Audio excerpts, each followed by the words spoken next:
बढ़िया आनंद से गुनगुनाते हुए, गाते हुए, रिझाते हुए, मनाते हुए उन कृष्ण को चल पड़े हैं। तू एक बार आजा गिरिराज की शरण में, गिरिराज की शरण में, गिरिराज की शरण में। तू एक बार आजा गिरिराज की शरण में।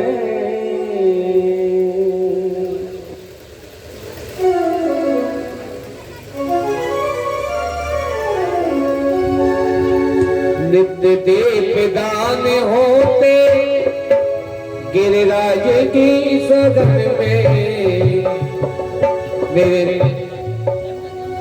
नित्य दीपदान होते गिरिराज की सदन में। तू एक बार आजा गिरिराज की शरण में, तू एक बार आजा गिरिराज की शरण में। हरि ब्रह्मा एक लगा जा गिरिराज की शरण में, हरि ब्रह्मा एक लगा जा गिरिराज की शरण में।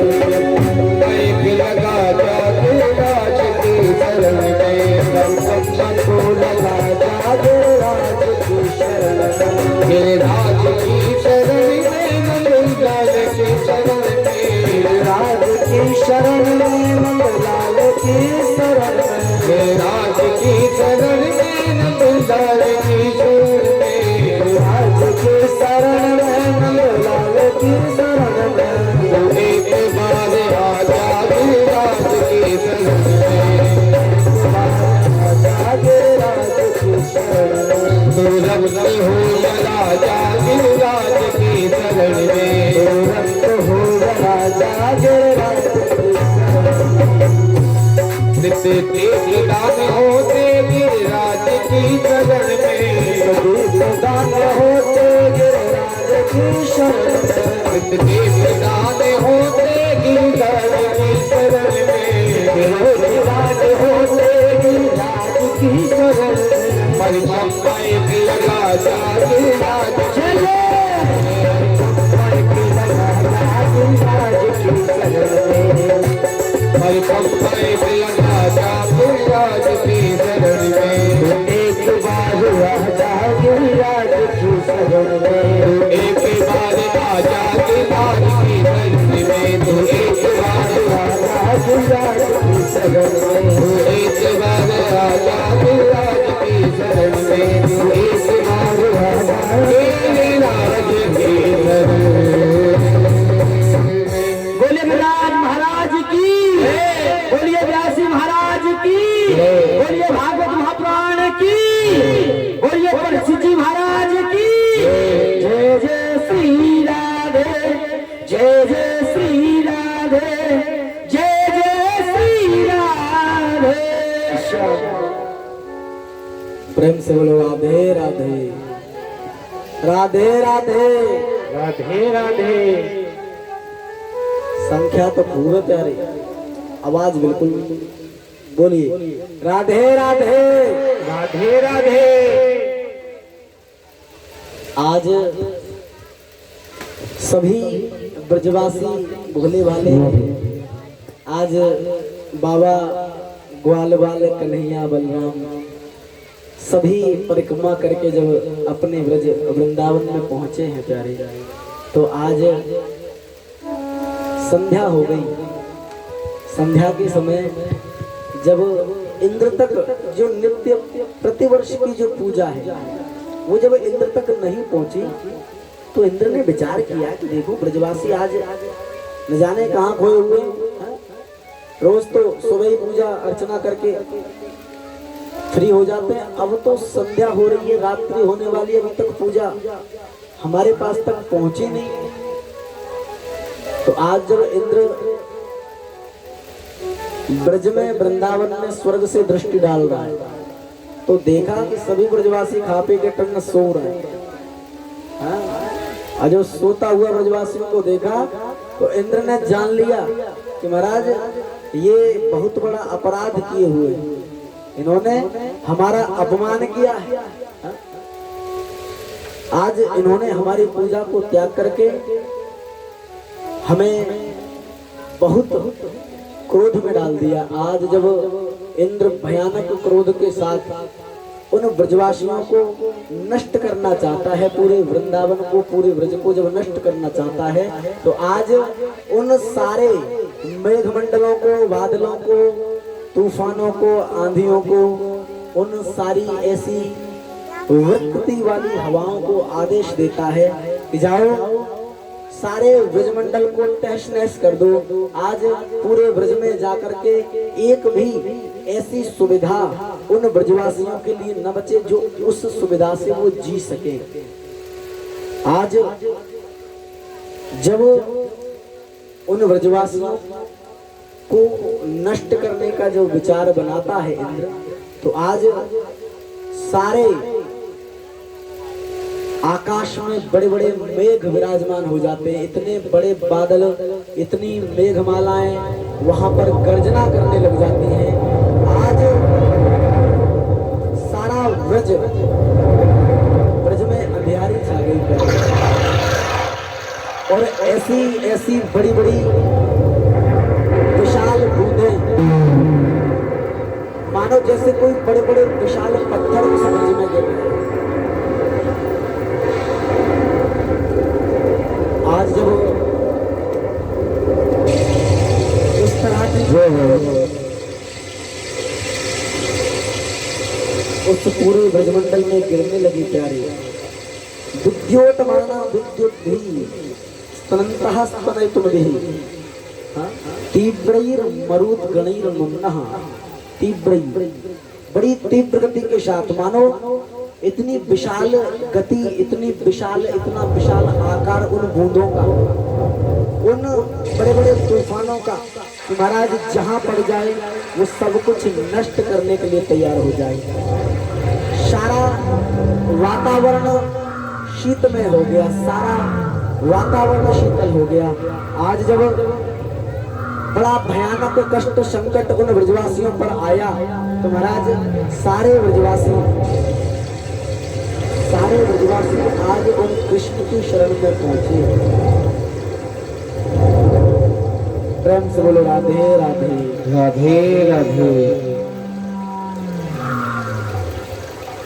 आज जब सारे ब्रजवासी भयभीत होकर उन गोविंद की शरण में पहुंचे हैं, तो उनको आश है कि कृष्ण ने यदि हमसे इस इंद्र की पूजा छुड़वाई है, गिरिराज की पूजा करवाई है, तो यही कुछ ना कुछ हमारे इन प्राणों को बचाने का उपाय मिल सकता है।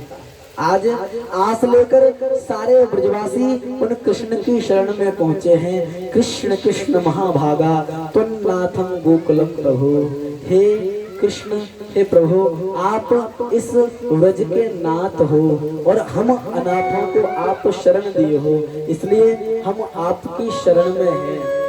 त्रातुर्मर्हसि देवान्नः कुपित भक्त वत्सलः, हे गोविंद, आपने हमसे इस इंद्र की पूजा को छुड़वा दिया। ये हमसे बहुत कुपित हो गया है, क्रोध करता है, नष्ट करना चाहता है, हमें मारना चाहता है। आप हमें बचा लीजिए, हमारे प्राणों की रक्षा कीजिए। सारे ब्रजवासी जब प्रार्थना करते हैं, तो आज गोविंद सांत्वना देते हैं कि ब्रजवासियों चिंता न करो। आज सारे ब्रजवासियों को सांत्वना देते हैं। गोविंद कहते हैं कि सुनो, जिस देवता को तुमने पूजा है, जिसको मनाया है, वही देवता तुम्हारी रक्षा करेगा, इसलिए बिल्कुल चिंता से रहित हो जाओ और मेरे साथ अपने देवता के पास चलो। आज पुनः उसी गिरिराज की तलहटी में आज लेकर सारे ब्रजवासियों को जब गोविंद पहुंचे हैं, तो आज ब्रजवासियों से भगवान कह रहे हैं कि सभी लोग, ये जो आपका देवता है, ये जो पर्वत के रूप में विराजमान है, इसको आप थोड़ा झुको और इसको उठाना है और उठा करके इसी के नीचे हमें शरण लेनी है। जब इस तरह की बात कन्हैया ने कही, तो एक तो भाव बालक का भी है, अपने लाला का भी भाव है। तो सारे ब्रजवासी कह रहे हैं कि कन्हैया तू बावरो है वो है? कहाँ हम दुबले पतले ब्रजवासी और जे कहाँ जहाँ तक देखो खत्म ही ना हो गए, ये पूरा पर्वत है। कोई ईंट पत्थर हो तो उठाने की बात करे तो मानी जाए है? इतना बड़ो विशाल पर्वत तो उठाने की कह रहे हो, को उठा लो, कोई खीर है का, कोई हलवा है? ब्रजवासियों से कन्हैया कह रहे हैं कि सुनो, एक बार तुम झुक करके केवल स्पर्श तो करो, तुम्हें उठाने की आवश्यकता नहीं है, तुम्हारी रक्षा करने के लिए तुम्हारा देवता स्वयं उठ जाएगा, तुम इसका स्पर्श तो करो। आज जब ब्रजवासी कन्हैया की भोली बातों को मानते हैं और मोहित रहते हैं हमेशा, तो आज जब झुके स्पर्श हुआ, आज श्री भगवान अपनी कनिष्ठिका उंगली का स्पर्श कराते हैं। जब स्पर्श कराया तो आज वो 7 कोश में जो विराजमान गिरिराज महाराज हैं, स्वयं मानो स्वयं वो देवता उठ करके ही कहता है कि आओ सारे ब्रजवासियों, मैं आपको शरण देता हूँ। आज जब सारा पर्वत उन ब्रजवासियों के द्वारा, ठाकुर के द्वारा उठाया गया प्यारे, तो एक उंगली कृष्ण की लगी हुई है और सारे ब्रजवासी लाठियां ले करके उस पर्वत को रोकने का प्रयास करते हैं और सभी लोगों ने बड़े जोर शोर के साथ लाठियां लगा के रखी हैं। जब बिल्कुल उनको मालूम हुआ कि अब तो हमारी रक्षा हो गई, तब वो देख रहे हैं कि देखो हमारा लाला, हमारा कन्हैया कितना भोला है, हम पे इतने बड़े बड़े संकटे और जी अभी भी जाको खेलवे की सोच रही है? और बड़े भाव के साथ मोहित होते हुए ब्रजवासी कह रहे हैं कि लाला देख, हमने जो पर्वत अपनी लाठी से रोक तो रखो है, अब तू जा उंगलिया पे कब तक जाको उठावेगा, तू थक गए होगो, अब जाको हटा ले। भगवान कह रहे हैं कि सुनो, भगवान सच कह रहे हैं, वो मजाक मान रहे हैं। भगवान कह रहे हैं कि मैं अगर उंगली हटा लूंगा तो गिर जाएगा, भगवान सच कह रहे हैं। लेकिन वो कह रहे हैं रे दारी के, तू तो ये जान रहे हो कि हमने जो मोटी मोटी लाठी लगा रखी है कि इन पे कुछ वजन ना है, तेरी जो छोटी सी उंगलियां नहीं कमाल कर रखो पूरा है। अरे चो इतना इतरावे, हटा ले बेटे, हटा ले लाला, तू थक जाओ, ऊपर हाथ करे करे जा हमारे, हम तो तेरे भले की कह रहे हैं। अब जब नहीं मान रहे, कन्हैया कह रहे मान जाओ, हटा लूंगा तो कष्ट होगा, तो कह रहे कोई बात ना, हमने जो पर्वत पकड़ के रखो, जे कभी ना गिरे वो हमको। अब कन्हैया ने कहा सुनो ब्रजवासी, अब मैं हटा रहा हूं, अगर कोई पर्वत नेक भी खिसको तो मेरी जिम्मेदारी ना, यहाँ दारी के हटा ले जा। ऐसा मान रहे हो कि हम तो बिल्कुल खाते पीते नहीं, तू ही सब रो खा पी के यहाँ आए हो, दमदार बंदो पहलवान। अब जैसे श्री भगवान लेश मात्र उस पर्वत को लेश मात्र छोड़ा, और जैसे ही छोड़ा प्यारे, आज वो पर्वत गड़गड़ाता हुआ जैसे ही गिरने लगा, सारे ब्रजवासी घबरा गए, सारे ब्रजवासियों की, ग्वालों की, गोपियों की सारी लाठियां टूट के चरमर धर्मर गिरने लगी, और सारे ब्रजवासी पुकारते कन्हैया पकड़ियो बचाइयो रे, अब तो हम तेजे ना सदरो पर्वत जागो, तो ही सास के लाला तेरी बात मान ली, जल्दी पकड़ ले जागो, मर जाएंगे। भगवान फिर उस एक अपनी कृष्णिका का स्पर्श किया। अब जब स्पर्श कर लिया तो आज ब्रजवासी बड़े अचंभित हुए, क्योंकि जालाला ने कहा कमाल कर दिया भैया, हम इतनी मोटी मोटी लाठी लगा के खड़े, जाकी उमरिया में ऐसो कहा कमाल है, जो थोड़ी सी नीचे आई तो सारा पर्वत नीचे।